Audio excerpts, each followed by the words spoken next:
Operation सिंदूर के तहत पाकिस्तान को करारा जवाब देने पर धमतरी में पूर्व सैनिकों ने भी हौसले बुलंद की है। पूर्व सैनिक सेवा परिषद के सदस्य गांधी मैदान पहुंचकर अपनी खुशी जाहिर की। वह पहले ही कह चुके हैं कि जरूरत पड़ने पर जंग में जाने के लिए वे तैयार हैं। कश्मीर के पहलगाम में 22 अप्रैल को हुए आतंकी हमले में पर्यटकों की आतंकवादियों ने जान ले ली थी, जिससे पूरे देश में आतंकवाद के खिलाफ आक्रोश था। पहलगाम हमले के बाद भारतीय सेना द्वारा मंगलवार की रात आतंकियों के 9 ठिकानों को नेस्तनाबूद कर दिया गया, जिसकी खबर मिलते ही पूरा भारत गौरवान्वित है। पाकिस्तान पर भारतीय सेना की कार्रवाई की खबर मिलते ही धमतरी के पूर्व सैनिकों ने प्रधानमंत्री और सेना के जवानों को धन्यवाद दिया। सन 1999 में कारगिल युद्ध में शामिल रहे जिले के अश्वनी पाटकर ने कहा कि अगर भारत पाक युद्ध होता है तो पाकिस्तान को सबक सिखाने के लिए धमतरी जिले के सभी पूर्व सैनिक भारतीय सैनिकों की मदद के लिए सीमाओं पर जाने के लिए तैयार है। पूर्व सैनिकों ने तिरंगा लहराते हुए देश के प्रति अपना समर्थन जताया। उन्होंने ऑपरेशन की सफलता का स्वागत किया, भारतीय सेना की कार्रवाई को सराहा। मेरा नाम अश्वनी पाटकर है सर।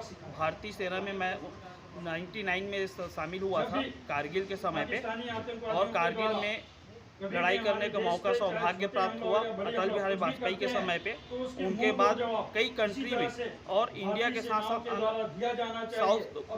साउथ सूडान में भी सेवा करने का मौका मिला है, और 11 साल 6 महीना Jammu Kashmir counter terrorist operation में स्पेशल फोर्स के अंदर रहा, जिसमें सबसे क्लोज इनकाउंटर करने का मुझे मौका मिला। 19 इनकाउंटर में भारत के आतंकवादियों के साथ हुआ है और 1100 ज़्यादा मुठभेड़ हुआ, जिसमें से सबसे क्लोज इनकाउंटर अबू उस्मान रावलपिंडी लश्कर तोयबा तंजीम का 25 दिसंबर 2003 को क्लोज इनकाउंटर में उसको ढेर किया था सर, जिसके लिए भारत सरकार के द्वारा सम्मानित किया गया था। पहले आप शामिल हो चुके हैं? मेरा 11 साल था सर, कंटिन्यू वार काउंट 24 आवर्स।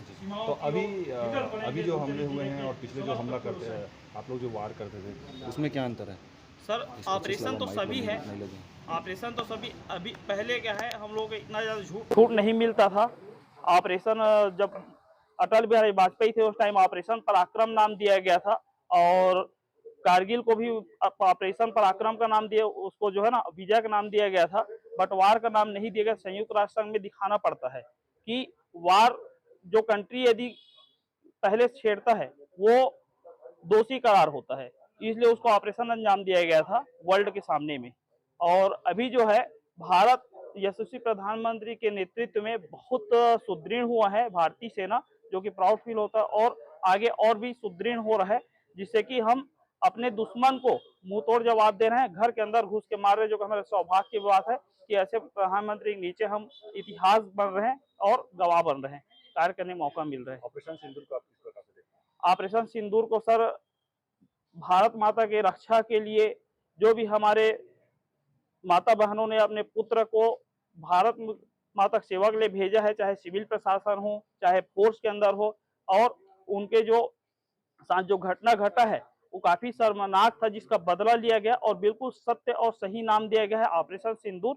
माँ का सुहाग भी होता है, बहन का माँ का, और माता का सबसे ज्यादा पावरफुल अपना सिंदूर जो है वो मंदिर में एक संस्कार के तौर पे भी लगाया जाता है, जो कि हमें हर कार्य को सही सलामत करने के लिए प्रेरणा स्रोत है। और सिंदूर जो है माता का पावरफुल एक टीका होता है।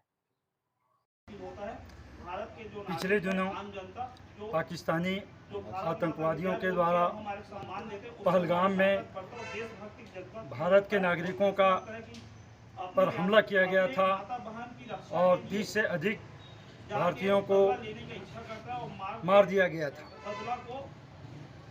भारतीय सेना ने उसी का बदला लेने के लिए आज पाकिस्तान पर ऑपरेशन सिंदूर नाम से हमला किया, जिसमें पाकिस्तान के 100 से भी अधिक आतंकवादी मारे गए, और उनके जितने भी आतंकवादी शिविर थे जहां पर आतंकवादी तैयार किए जाते थे, इन स्थानों पर हमला करके उन स्थानों को नेस्तनाबूद कर दिया गया, समाप्त कर दिया गया, या हमारे देश में उस दिन जो हमला हुए थे पहलगाम में, उनको श्रद्धांजलि देने के लिए एक बहुत ही अच्छी पहल है। और जब भी पाकिस्तानी आतंकवादियों ने भारत के ऊपर हमला किया, उसका मुंह तोड़ जवाब भारत के द्वारा दिया गया।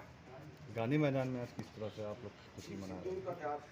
जिस तरह से हमारी भारतीय सेनाओं ने, जल सेना, थल सेना और वायु सेना ने मिलकर ऑपरेशन सिंदूर को सफल बनाया और आतंकवादियों को मार गिराया, पाकिस्तान को सबक सिखाया, उसी की खुशी में आज हम अखिल भारतीय पूर्व सैनिक सेवा परिषद के समस्त सदस्यगण यहाँ पर उपस्थित होकर खुशियाँ मना रहे हैं और जनता को देश प्रेम की संदेश दे रहे हैं।